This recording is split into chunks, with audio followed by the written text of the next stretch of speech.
What's up guys, and welcome to another video on F1 22. Today we're going to jump straight in to round 1 of season 1, which is going to be the Bahrain Grand Prix on the Sakhir International Circuit. Now the first thing to do at the start of any new season obviously is the activities to fill out the timeline. Got a couple of weeks here before we move to Bahrain, the gap after pre-season testing. And you get a lot of unique options to take here. So obviously I think the first thing we need to do really is that driver training camp. Focus on getting Marcus a little bit stronger, getting him better all across the board, more stats.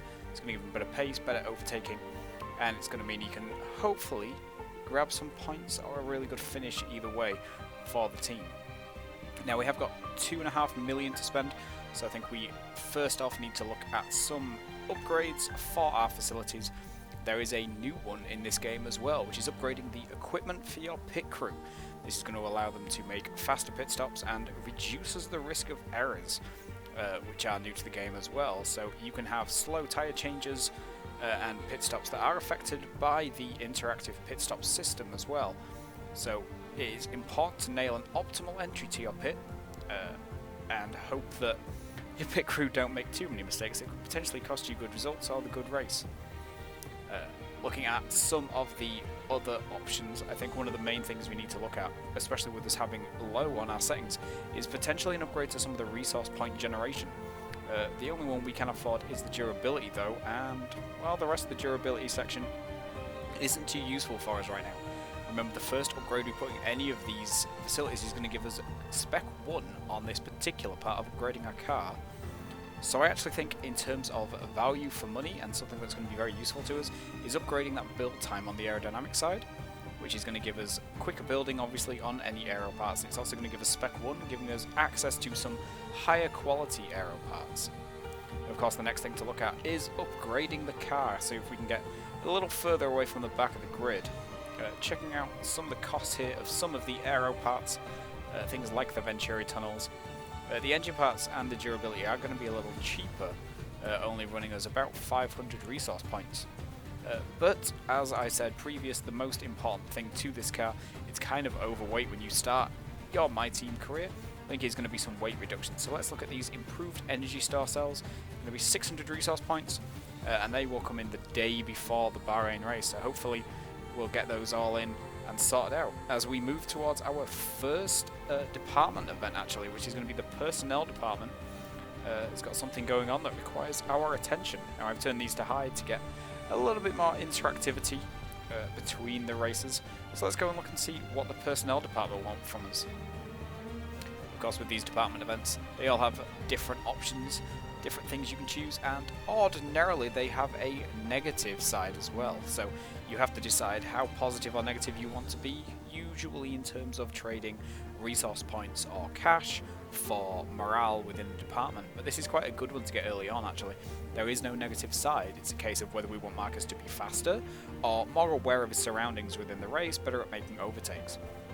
Now, as our car's pretty terrible right now, I think possibly it's going to be important to look at the pace of Marcus, just to give him the opportunity to make overtakes when the opportunity arises. Instead of saying, yeah, you're going to be better at making overtakes, but then it's a case of, is he going to be close to anybody to actually factor that in? So I think we are going to improve his pace by another 7 points, which combined with the driver training camp we're putting him through, actually puts him up by 10 points on pace, which the F2 drivers, generally their pace isn't too great. So giving that massive amount of upgrade to Marcus is going to be very useful. Now, as we've gone through a week, we've gained some more resource points, which we can now put to use in generating an upgrade. So I think what we're going to do is look at the Venturi tunnels, a new part of the ground effect regulations, which channel the air under the car, creating a low pressure area and suck the car into the floor. So I think it's important to maximize those. They're going to give us better downforce. And speaking of downforce, the aerodynamics department's got an event for us as well. So 2 events coming in here before the first race. And this is one of the more usual ones you will see, where there is a definite positive to the team, but it affects morale here with the accept option giving more cash, but a big drop to morale for the durability department.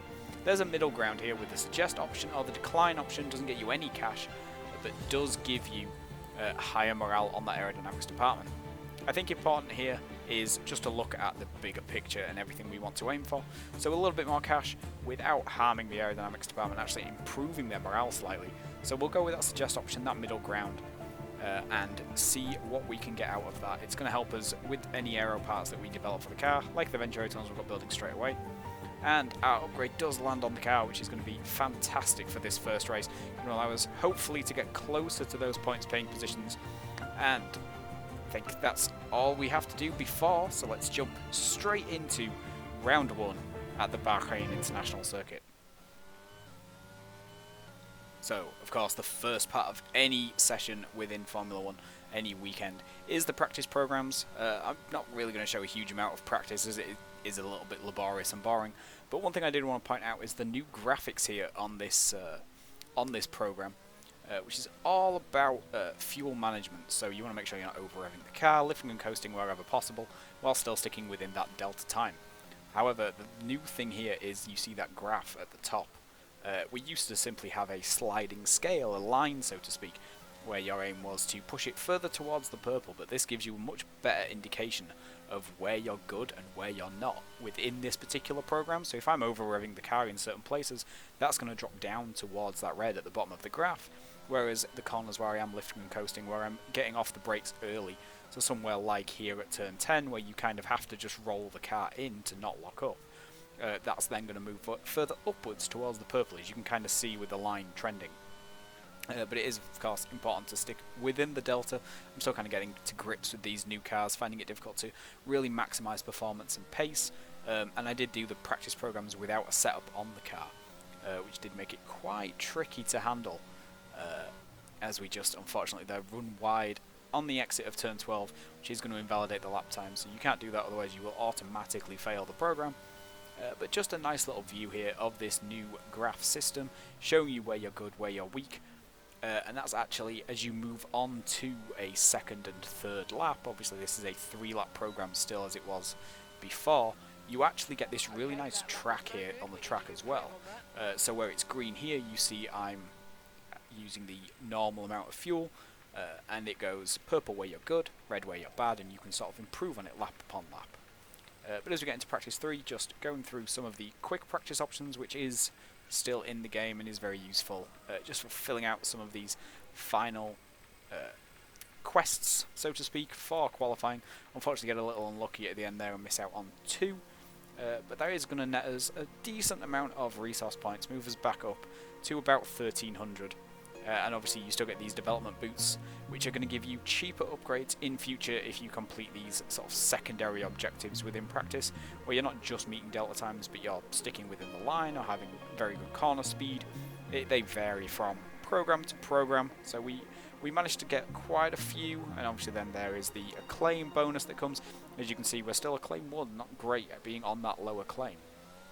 But let's jump straight into the sessions that actually matter. Let's dive into qualifying here. You see in Q1 for our first lap, just under 12 minutes left on the clock, full throttle, DRS open, run down into turn 1, hard on the brakes, and there's just a little bit of under rotation on those front tyres, difficult to get the nose in. Feather the throttle through turn 2, ride a bit of curb on turn 3, and DRS open once again for the run down to turn 4. Easy to get your braking point wrong here. And just, again, a little bit of under rotation. We've actually got Fernando ALONSO right behind us as we get a big snap of oversteer on the exit of 4. Down into 5th through the quick flick of 6 and 7. Careful not to run too wide, that curb can drag you out. And then actually checking where Fernando is, I actually, unfortunately, lock up into the hairpin and then get a big snap of oversteer on the exit. So, really poor performance around that corner. And as we drop down into turn 10, Fernando sends a crazy move around the outside. It is qualifying, dude. And unfortunately spins the car, so not great for the double world champion. As we get DRS open here, down the back straight into turn 11, hard on the brakes, trying to roll the car through, and we get a little greedy on the throttle and it goes around, but we manage to keep it out of the wall. These cars very difficult to control, very slidey at the back end if you get a little too trigger happy on the throttle. So that's unfortunately kind of going to put paid to that first lap and give us, well, limited opportunities here to get out of Q1, which the car's not the best, so we're not guaranteed a spot in that top 15, well, top 16 I should say, with the extra team for MyTeam. But let's go again. Second lap, let's hope to not make the same mistakes. About 5.5 minutes left in the session, so we should have time to get another run in as you come down into turn 1. And this time we do lock up, and the car starts going straight on. We've lost about 4 tenths there, but a better exit and a bit more power through turn 2. And we've actually made most of that back as we get DRS open here down to turn 4.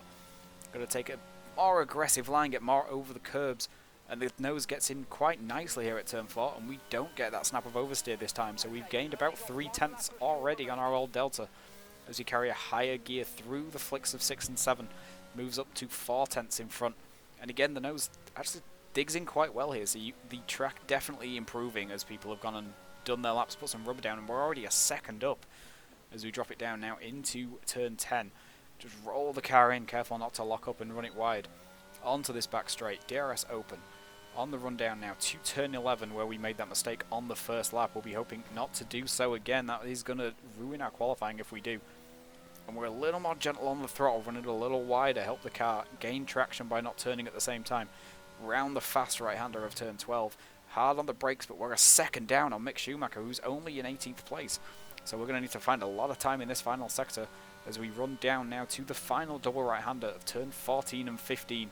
Hard on the brakes, quite heavy on the curb, and the nose again just slides out slightly. It may have slightly overheated the tyres running it flat out around turn 12. On the pit straight, DRS open, come to the line, and it's only good enough for P19.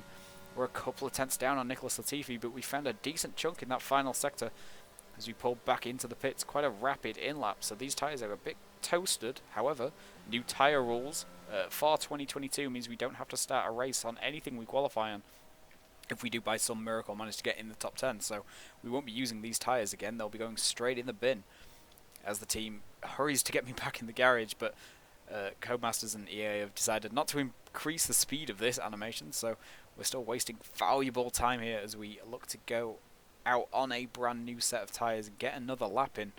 But it's going to be pretty tight towards the end of the session. As you can see, everybody else already out on track putting their laps in. And we get tyres on and we're trying to go out immediately, but we've blown it. We're just too slow. We've got our timing all wrong. There's only 1 minute 20 left in the session. That's not time enough to get back out and do another lap. So we've blown it. So that's going to be us out in Q1. There's nothing we can do about it now. We just have to hope nobody else improves and we can maybe start there in P19. But Marcus, with a great first lap, has put it P13 already. So he'll be possibly able to drag this, well, shitbox of a car out of Q1 when everyone's done with their improvements. So skipping forward that extra minute there to the end of Q1, Charles Leclerc fastest in this session, and we unfortunately do drop to the back of the grid. Everyone else improving, and Marcus only 18th. So not able to get a faster lap in, and he's been jumped by quite a few people, and Daniel Ricciardo's out in the McLaren, which is unexpected to say the least, joined by both Aston Martins and the Williams of Nicholas Latifi. But Alex Albon up in P15, a great lap by the tie Brit, and he'll be hoping to possibly push further up the grid, but that's not great for us. Starting P18 and P22. Months of rumour and speculation all come to an end today as we return to racing for the opening event of what promises to be an enthralling season. Welcome along then to round 1 of this year's Formula One World Championship. We'll be racing around 3.36 miles of the magnificent Bahrain International Circuit today. Keep an eye out for drivers locking the front left down into the tricky braking zone of turn 10. Before we begin, let's take a quick look at the grid lineup for today's race. World champion Max Verstappen starts from pole position, and it's Charles Leclerc in P2. Considering the rest of the grid, we have Sainz, Perez, and Sir Lewis Hamilton, and Russell, Fernando Alonso, Bottas, Ocon, and Kevin Magnussen, Norris, Mick Schumacher, Pierre Gasly, and Tsunoda, Joe, Albon, Daniel Ricciardo, and Marcus Armstrong, Stroll, Vettel, Latifi, and Epiphany. It's almost time for those 5 red lights to go out then. Let's see who can prevail today. A new season then, a clean slate where anything could happen. Anthony Davidson is with me today as once again we get another year of Formula One underway. We're into those tense few minutes before the first race then. Everyone's a little bit nervous about reliability. They haven't been running in the hot, turbulent wake of other cars in practice. They've not been pushing at 100% for long durations. Let's hope no one has to deal with any nasty surprises. Okay, so our system checks are good. We need to stay in formation and start bringing the car up to temperature, please. Get some load into the tyres and work the brakes. We want them nice and warm by the end of this lap. Coming to the end of the formation lap, and you can see by the tyre graphic there in the top left, chosen the alternate strategy, starting on the hards. I really don't want to have to come out of the pit on freezing cold hard tyres. And the new immersive drive to grid, allowing you to line up in your grid box. Oh, we get a little too greedy on the throttle and we run too deep.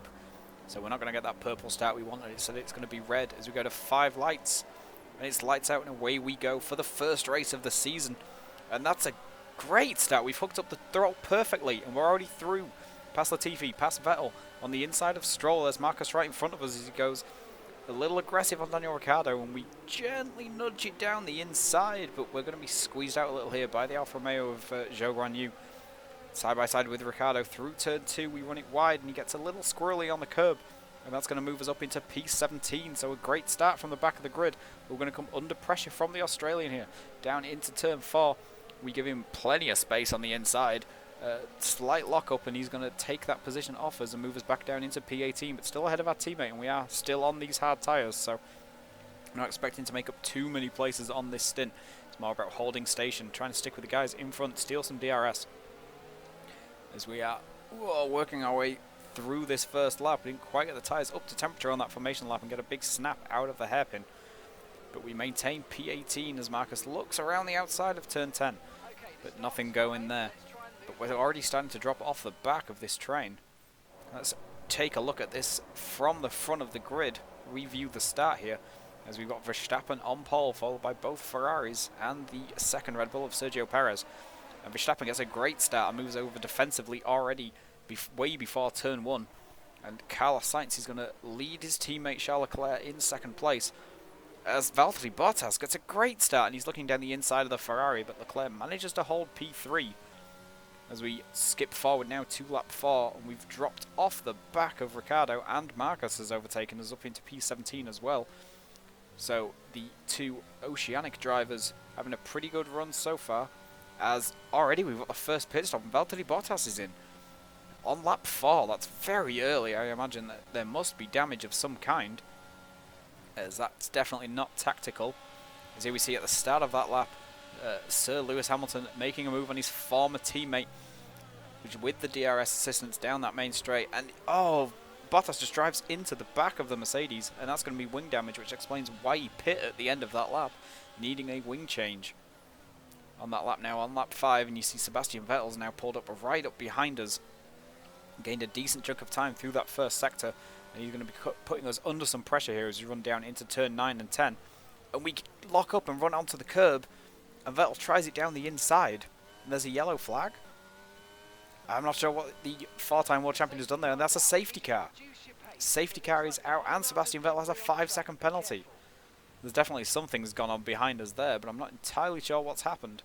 But we'll have to see what happens here under the safety car, whether anyone makes the choice to pit, whether anyone wants a fresh set of boots, get off these medium tyres that they all started on. I'll be staying on the hards. And here's what happened. You see Vettel coming up behind us. We lock up, and he just loses it on his own. Packs it on the apex, and and his teammate Lance Stroll just drives into the side of him. So there's a full front wing in pieces on the middle of the track there at turn 10. Explains the safety car. As a lap 7 now, and Max Verstappen leads us away for the safety car restart. Charles Leclerc chasing behind.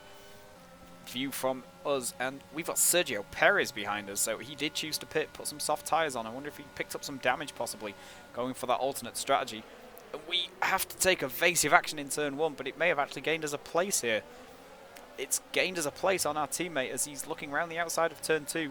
We let him go, don't fight too hard, but that's going to put us under pressure from the Mexican in the Red Bull. Significantly faster car. You see he breezes past us into turn 4. and then move slightly under braking. We have to take evasive action, and that's going to lose us a couple of places to Ricciardo and Vettel. And now coming under pressure from Valtteri Bottas after that early pit stop he made. But we're going to try it round the outside of turn 6, holding the car here on the inside, going side by side with Bottas. We just have to back out of that before it causes heavy contact. We remember we are on sim damage, can't afford to damage the car, and get a little bit of oversteer through the hairpin.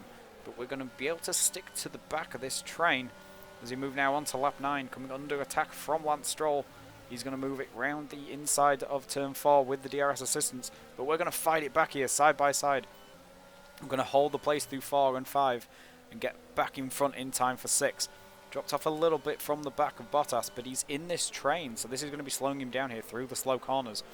And we're able to close up quite quickly on the back of these guys. This is the train that runs all the way up to P11 with Guan Yu Zhou.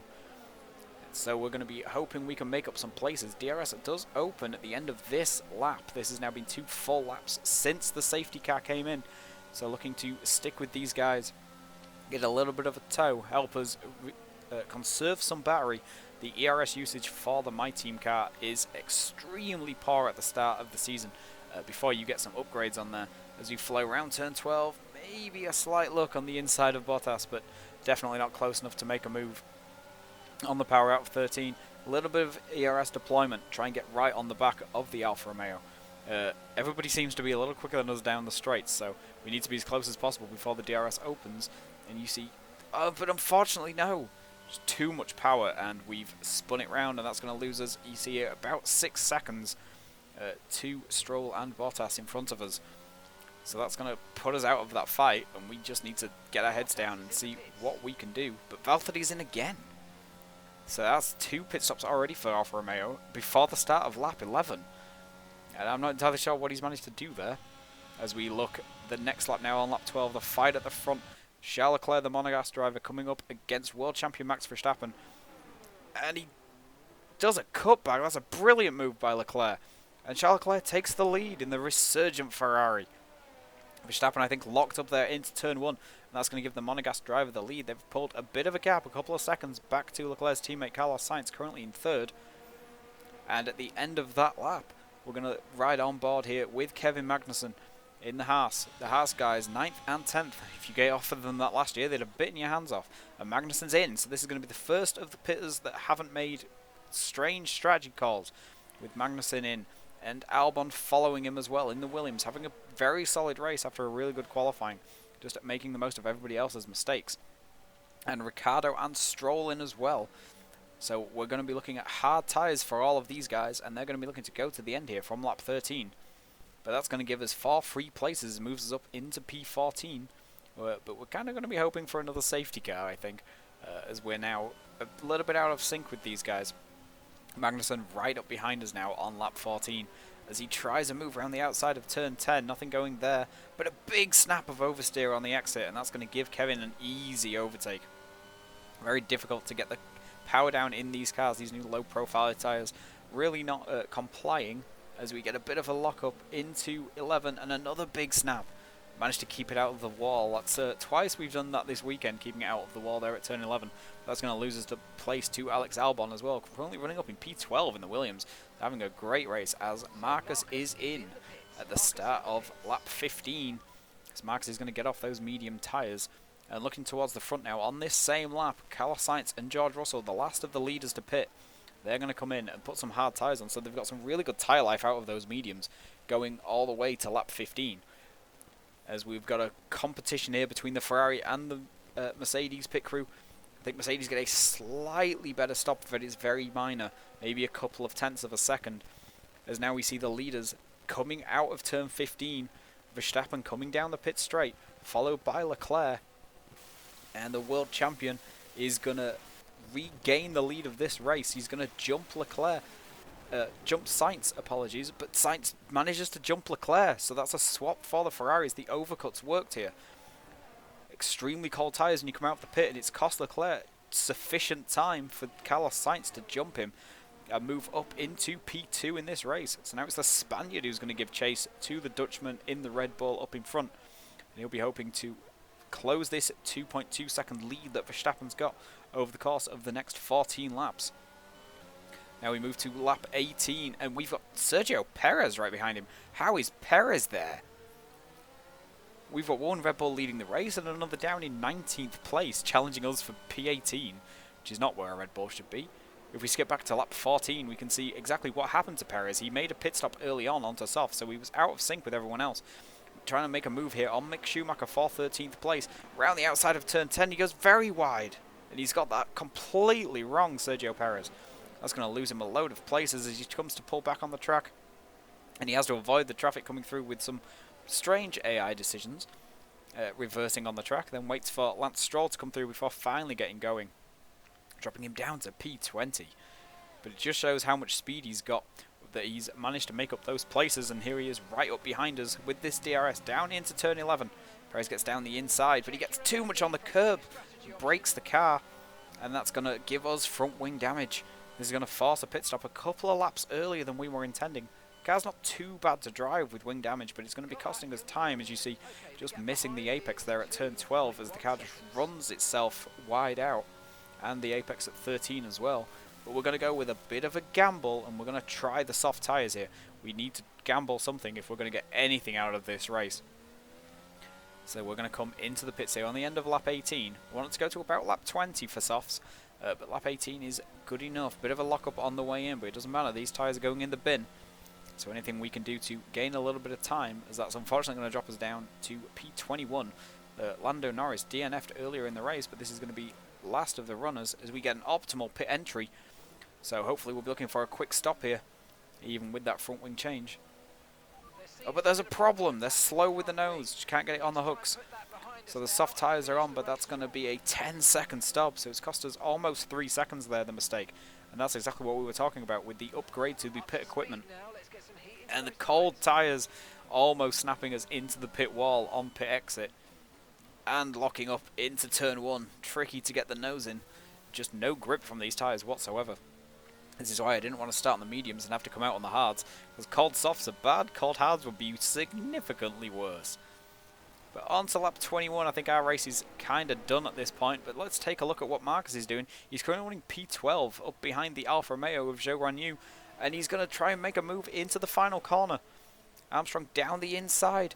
And that's going to be a great move and move him up into P11. All he needs is one disaster in front of him, and that's going to be points on our debut. I think the driver training camp and the increased pace we gave him from the simulator is really paying dividends, but Zhou Guanyu is going to come back at him with the DRS down into turn 1. Gives Marcus a bit of a swipe, but he's going to manage to hold the position, I think, here through turn 1 and 2, the Chinese driver. But Marcus isn't giving this up without a fight, although he kind of has to back out there as turn 2 and 3 tightens up. Guanyu goes defensive, but Marcus gets down the inside into T4 and there's contact. And they go 3 wide through turn 4. Zhou Guanyu has to back out of that though, and that's going to lose him a place to Pierre Gasly as well. But that's going to put Marcus up into P11 on lap 22. The rest of our race is pretty quiet, but let's check out what's happening with everybody else. As we see here, Max Verstappen and Charles Leclerc separate by just 1.3 seconds here on lap 28. The Ferrari driver pushing hard, trying to get maximum points here in the resurgent Ferrari, trying to challenge the world champion. The performance index is pretty close between these two cars, and the drivers obviously pretty evenly balanced as well. Managed to pull a full 11 seconds out to Carlos Sainz down in P3, as Verstappen pushing hard to stay out of DRS range. And speaking about points, Alex Albon's currently running in P10. The man keeping Marcus from getting points on his debut race here on the second last lap. Having a really solid race for Williams, but that's a big puff of smoke. Oh no. And that's another big puff of smoke. And I think the Mercedes engine in the back of that Williams has decided it's had enough. It's going to expire a lap early. And that's really unfortunate for Alex Albon. He was having a great drive in P10. As more smoke billows out, and there's Marcus up into P10. So, maybe this Mercedes engine wasn't the best idea. That's 2 failures we've had between Alex Albon and Lando Norris. As now on to the last lap. Charles Leclerc is in the DRS range for this run down the back straight. See here, gets the rear wing open, and he's going to be chasing after the Dutchman. Gaps down to just 0.8. But can he get close enough to maybe make a move into the final corner? That Ferrari's quick. But if anything, the Red Bull's faster. and he's just not getting close enough here through turn 12. He needs a great turn 13 of Verstappen to make a mistake if he really wants to push for this victory. But it's a better performance than Ferrari had all of last year, so I think P2 they may still be kind of happy with it, even with Leclerc so close to the win. Verstappen, of course, took pole, and he's gonna take the win here in the first race of the season. Max Verstappen comes over the line, and it's victory for the Dutchman, followed by Charles Leclerc. And unfortunately, our race comes to an end with us down in P20. Just the two retired Brits behind us. So a kind of disappointing first time out for the car, but not for the team, as Marquez gets driver of the day and manages to pick up a point for P10. That's it then for another spectacular Grand Prix here in Bahrain, and a real champion's drive to take the win.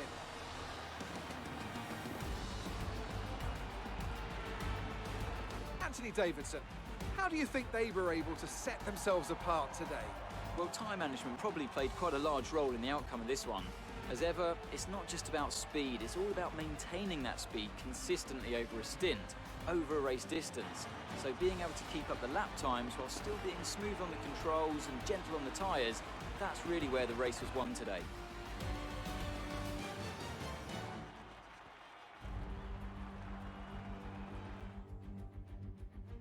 The drivers are en route to the podium as we speak. What a fantastic win for the Red Bull team.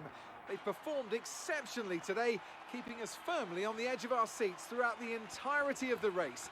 Congratulations to everybody at the team.